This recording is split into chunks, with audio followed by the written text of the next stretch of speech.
Era rimasto a terra Amendola, si è rialzato prontamente riallacciandosi lo scarpino e cercando come al solito il movimento ottimo di Palmieri. Qui si supera De Eugenio sul suo palo, quello che si chiude la Nataltro, triangolo, alla fine Palmieri, Cilfone non arriva ma Fagioli sì, ancora De Eugenio che si è scaldato e come. Parte Cilfone, stavolta è un tiro, De Eugenio accanto alla barriera, molto furbo il portiere del Peperino. Chirico, qui pallone che rimbalza ed Eugenio la chiama e la fa sua mettendola a terra e ripartendo quasi da libero aggiunto.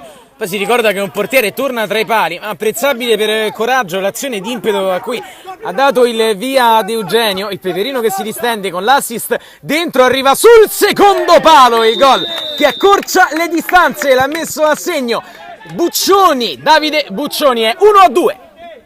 Panella, ma Fagioli fa valere sia la sua forza fisica che l'impatto della sua falcata, prova ad andarsene, riesce ad andare da Palmieri, al limite l'assist, Cilfone, ma De Eugenio fa una parata pazzesca.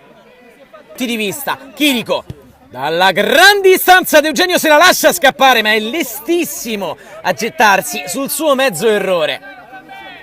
Bravo davvero Daniele De Eugenio, ci converge Fagioli, poi il destro De Eugenio, ha due mani sulla bomba di Fagioli che torna sul pallone, De Eugenio con coraggio e con grandissimi reni in questo caso.